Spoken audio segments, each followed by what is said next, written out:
గుర్రం పట్టుకెళ్తా కూర్చున్నట్టున్నా. నువ్వెందుకు వెళ్తున్నావు? నువ్వెందుకు తొట్టుల్లిపోతున్నావు? నువ్వెందుకు నలిగిపోతున్నావు? జీవము గల దేవునికి నువ్వు ఆనుకుని ఉన్నానని నువ్వు తెలుసుకుంటలేదు. నీ పట్ల ఉన్న గొప్ప దేవుని ఆలోచన ఏమిటో, ఆయన ప్రణాళిక ఏంటో నువ్వు తెలుసుకుంటలేదు.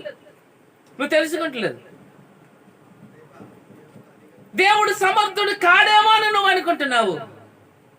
నీకైతే అసాధ్యము కానీ దేవునికి సమస్తము సాధ్యమే ప్రియ దేవుని పిల్లలు అంటున్నాడు. ఎవరి యందు ఉంచాలి? నువ్వు దేవుని యందు నిరీక్షణ ఉంచాలి. ఏమనంట?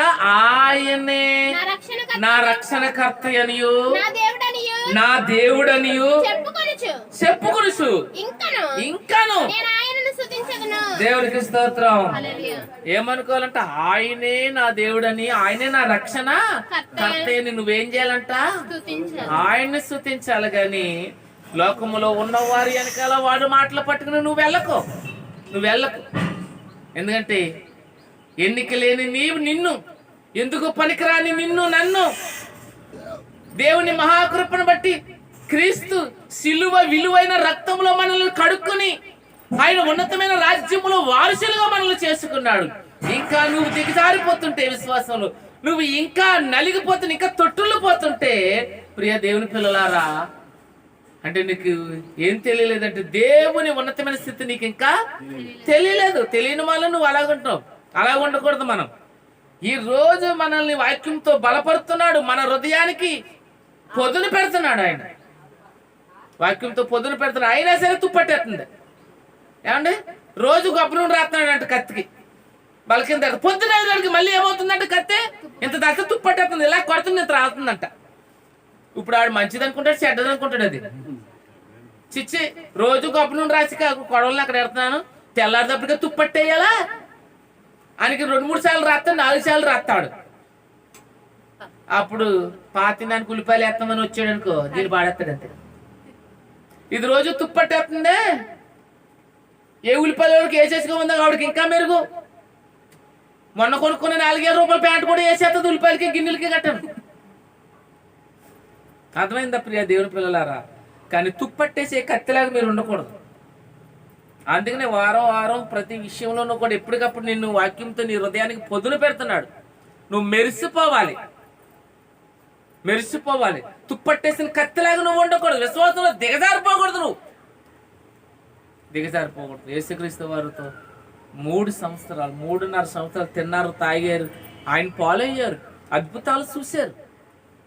తిన్నారు, తాగారు, ఎన్నో అద్భుతాలు. ఒక రోజుని గొప్ప మీటింగ్ లో యేసుక్రీస్తు వారు అక్కడ ఎక్కడో అడుగుల్లో ఎక్కడో ఊరికి దూరంగా వాక్యం చెప్తున్నప్పుడు 3 రోజులు ప్రత్యేకంగా వాక్యం చెప్తానే ఉన్నాడంట. ఆయన వాళ్ళు అసలు ఏమీ తినలేదంట. మరి ఏం చెప్పాడో కానీ 30 నిమిషాలు చెప్తుంటే గడియారంక పాటగరంక చూస్తూ ఉంటాం అన్నా కదా. 3 రోజులు చెప్పాడట. విడిచిపెట్టడు బాబా, ఆ ఊరు అన్నట్టు అలా చెప్పుకుంటా పోతాడా అనుకుంటారు ఇంటికి వెళ్ళాక. అనే కదా.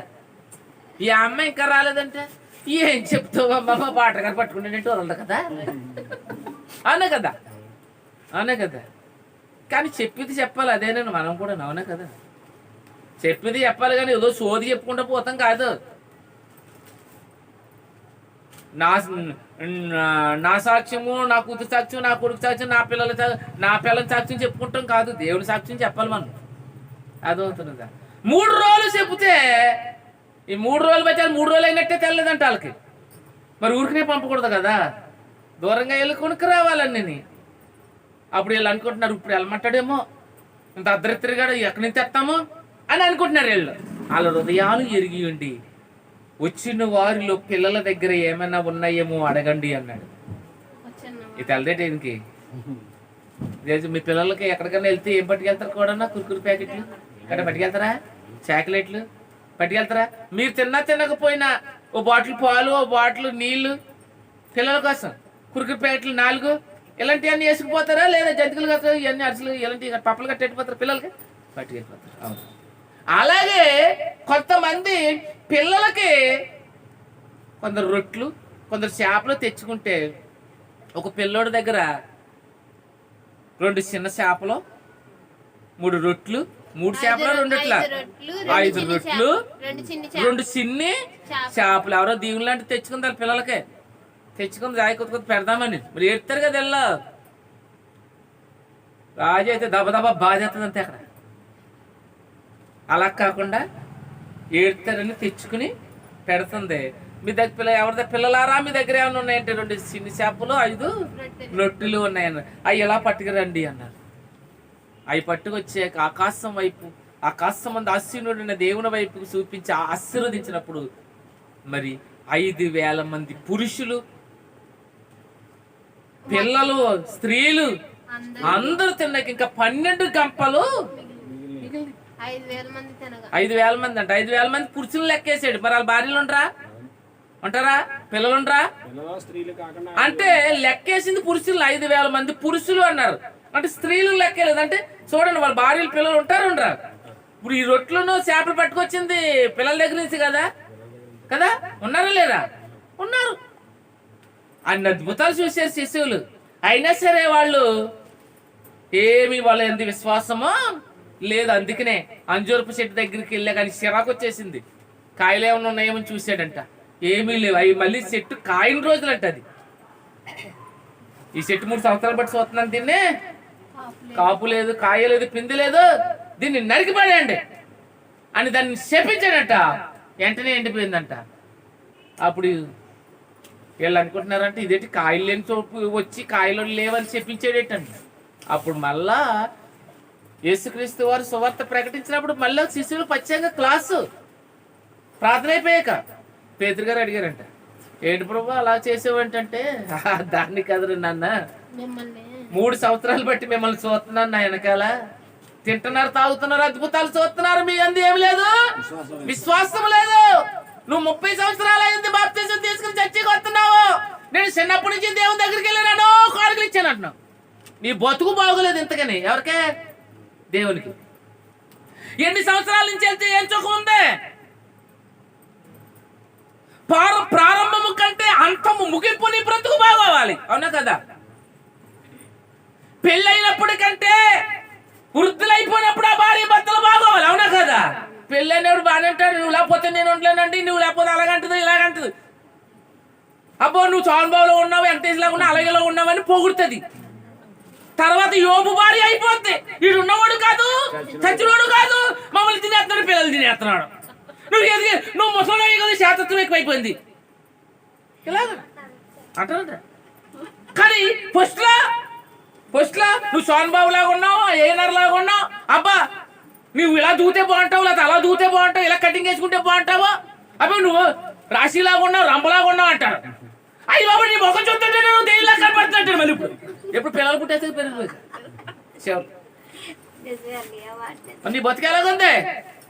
ప్రారంభంలో నేను యోబులాగా, నేను పౌల్లాగా ఉండాలి, మరియమ్మలాగా ఉండాలి, ఎస్తేర్లాగా ఉండాలని నా దేవుడు, నా సంరక్షకుడిని నేను నమ్మేసి నేను అంగీకరించాను. ఆయన నా దేవుడు కుమారుని నేను అంగీకరించాను, రక్షించాడని నేను అంగీకరించాను. నాకు బాప్తిసం కావాలని వస్తావు. నేను సన్నిధిలో నడుచుకుంటాను, సంఘంలో సావసంలో నడుస్తున్నట్టావు. కానీ తర్వాత ఏమంటే మరియమ్మలాగా ఉండవు, మార్తంలాగా ఉంటావు, విశ్వాసలాగా ఉండవు, పిశాసలాగా ఉంటావు. అవునా కదా? ప్రారంభము కంటే ముగింపు నీ బ్రతుకు బాగోవాలి. ఆలోచించండి ప్రియ దేవుని పిల్లలారా. మా అమ్మగారి ఇంటికి వెళ్తానండి కొత్తలు ఎల్లకే బాబు, నాకు అసలు కుదరదా. మరి ఇప్పుడు ఎవడుంటాడు బాబుగా? ఎవడుంటాడు? ఎవరు పెట్టాడు? ఎవడు తినిపించండి కన్నా? అవి నువ్వు అసలు ఎల్లకే బాబు, నాకు అసలు కుదరదా. అయ్యి బాబా నువ్వు లేకపోతే అసలు నా బతికేయలేదు అన్నట్టు మాట్లాడతాడు. అప్పుడేమంటాడు? అసలు నీ మొక్క చూస్తే అయ్యి బాబు నాకు చాలా అయ్యి బాబు దియ్యులా కనపడుతున్నావు బాబు, నువ్వా లే బాబు, నీ ఏడుపు మొక్క నువ్వునా ఆ మడ పెట్టే బాబు మొక్కమా తెల్లారి లేచింది కానీ ఏడుపు మొక్కలతోనే ఉంటావేంటే బాబు అంటాడు. చచ్చినోడు కాదు, ఉన్నవాడు కాదు, మమ్మల్ని చంపేస్తున్నావు అంటది మళ్ళీ నీవుడు. అప్పుడు ఎత్తలు అయిపోయాక ఎప్పుడు బాగోవాలి? ఎప్పుడు బాగోవాలంటే వృద్ధాప్యంలోనే నువ్వు బాగోవాలి. అప్పుడు ఎవడైనా బాగుంటాడు. పువ్వు వికసించినప్పుడు అందరూ కావాలనుకుంటారు, రాలిపోయేటప్పుడు ఎవరైనా కావాలనుకుంటాడా? ఎవడు కావాలి? ఎవడికి అక్కర్లేదు. ఆర్డర్ గారు రాలిపోయేట్లు కోసుకొచ్చి ఇచ్చింది అనుకో, నీకు ఇచ్చేటప్పుడు 4 రేకలు ఆడిపోయి ఇంకో 3 రేకలు ఉన్నాయి ఇంకో, ఎందుకు ఇచ్చావా మీద అంటావు. అవునా, ఎందుకు ఇచ్చావు ఇది మోడెట్టుకోనా అంటావు. అంతేనా? ప్రియ దేవుని పిల్లలారా, ఆలోచించండి. ఏంటి నీ భక్తి ఎలాగున్నది? ప్రారంభము కంటే, బాప్తిసం తీసుకున్నప్పుడు ఉన్న విశ్వాసానికంటే మరణము ముగింపులో నీకు ఉండాలి బలమైన విశ్వాసం. బలమైన విశ్వాసం ఉండాలి ప్రియ దేవుని పిల్లలారా. బలమైన విశ్వాసం కలిగి నువ్వు ఉండాలి. ప్రారంభానికంటే ముగింపులో నీ విశ్వాసం బాగోవాలి. నేను అప్పుడు ఎంతో చేశాను, అప్పుడు ఎంతో సువార్త చేశాను, నేను చేసినట్టు ఎవడో చేయలేదు, ఇప్పుడు నేను దుప్పుడు ముసుకెట్టి పడుకుంటాను, ప్రార్థన జరుగుతున్నాను అంటావా? ఇప్పుడే బాగోవాలి, అప్పుడే కాదు. ప్రియ దేవుని పిల్లలారా, ఆలోచించండి. మన జీవితం ఎలాగున్నది? మన ప్రారంభం కంటే ముగింపు బాగోవాలి. ముగింపు బాగున్నప్పుడే ఉన్నతమైన దేవుని రాజ్యానికి మనము వారసులం అవుతాం. ఆలోచించండి ప్రియులారా. చక్కని మాట ఏమంటున్నాడండి మరొకసారి 5వ వచనం చూడండి. నా ప్రాణమా నీవు ఎలా కృంగుచున్నది, నాలో నీవేళ తొందరపడుచున్నావు. దేవుని యందు నిరీక్ష. ఎవరి యందు ఉంచాలమ్మా?